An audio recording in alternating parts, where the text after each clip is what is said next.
eta bereziki Zurbarango ikasleei eta bere irakasleari. Gero ere, nahi duzuen hizkuntzan hitz egin dezakezue gurekin, hemen ere euskara defendatzen dugu. Eta zuek euskarazko lerroak izanik, euskaraz aritzeko aukera izango duzue zaratzarik gabe. Urte berria hasi dugu, baina arazo zaharrek bere horretan iraute. Eta ez bakarrik esan den bezala pasaden urtean gure aldarrikapen nagusia izan zen gutxieneko pentsioak gutxieneko soldatarte parekatzeko lortu ez dugulako. Gaur, nazioarteko egoerari begiratu nahi dut.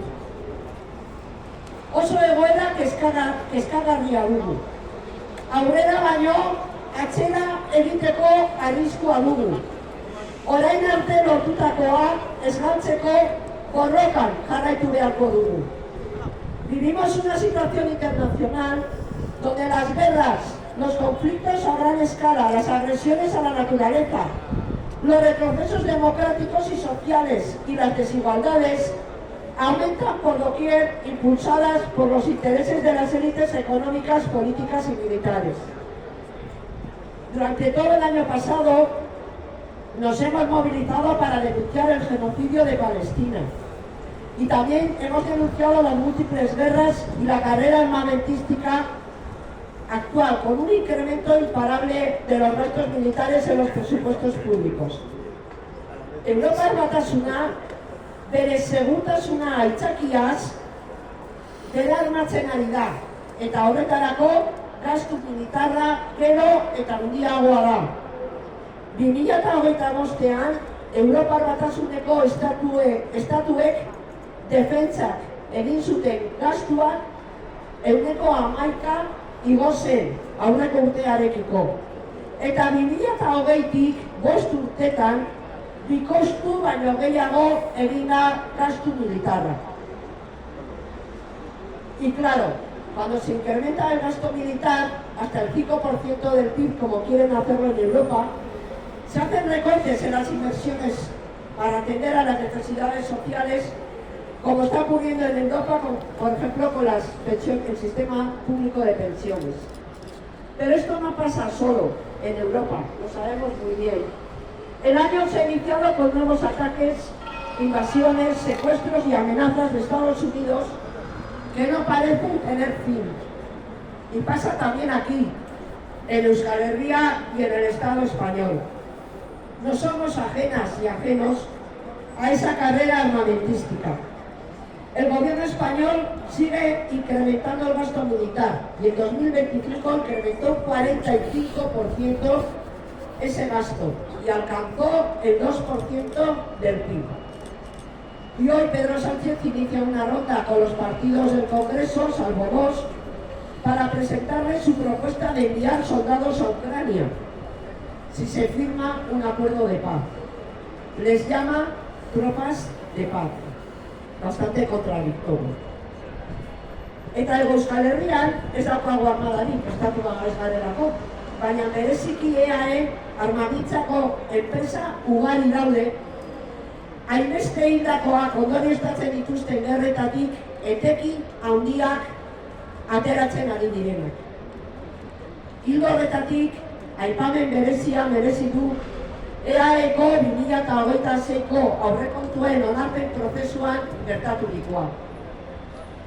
En 2024, el Parlamento Vasco aprobó la Ley Vasca de Cooperación y Solidaridad, que en su artículo 10.4 dice: el sector público de la Comunidad Autónoma de Euskadi, en sus políticas de promoción económica, no colaborará con aquellas personas físicas o jurídicas dedicadas a la producción, comercialización y financiación de armamento o tecnología de uso militar. Konpromiso argia armagintza ez bultzatzeko. Eta zer egin dute orain EAJak eta PSEek? En el debate presupuestario, en diciembre, PNV y PSE han presentado una autoenmienda a los presupuestos de 2026 para eliminar este artículo de la ley y con su mayoría absoluta se ha eliminado ese punto. Y os preguntaréis, ¿qué tienen que ver los presupuestos de 2026 de la CAF con este artículo?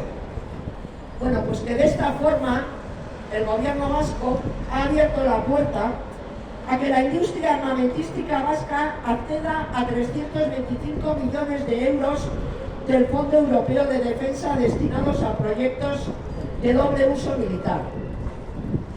Azken finean helburua da Euskal Erakundeen sustapen ekonomikoko politikek seguritate Europar estrategia barruan dauden armagintzako enpresei diru laguntzak ematea.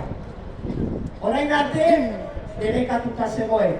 Orain EAJ eta PSEek onartu dute kentzea inolako lotsarik gabe. Eta lehen aipatu duguna, zenbat eta gastu militar handiagoa, gero eta murrizketa gehiago inbertsio sozialetan. Y es lo que está pasando. Cuanto más dinero para armas, menos para inversión social. Porque aunque el gobierno de Pedro Sánchez nos diga una y otra vez que las pensiones mantienen su poder adquisitivo, que están subiendo las pensiones mínimas, que el sistema público no está en peligro, la realidad es que con la revalorización de las pensiones para 2026, las pensiones mínimas continúan siendo insuficientes o muy insuficientes. Y lo mismo ocurre en la CAP con Nafarroa, porque en la CAP ya hemos visto cómo el gobierno vasco, bueno, el PNV y el PSE en el Parlamento, dijeron no a la equiparación de la pensión mínima con el SMI. Y en Navarra, aunque con el acuerdo con H. Bildu el gobierno va a incrementar las pensiones hasta 1.100 en 14 pagas, sigue sin ser igual al salario mínimo interprofesional, que es un avance pero limitado e insuficiente. Dirua badagoela argi dago, eta horrela salatu genuen EAEko aurrekontuen eztabaidan. Kontua da, zertarako erabili nahi dute diru hori gobernuak. Eta argi dago, egungo egoera ez dela txalotzekoa, kontrakoa baino. Eskubide sozialen aurkako etengabeko erasoen aurrean, atzera pausu demokratikoen aurrean, ezin gara isilik geratu, ezer gertatuko ez baliz bezala. Involuzio arriskua hor dago, eta horren aurka borrokatu beharko dugu. Eskerrik asko.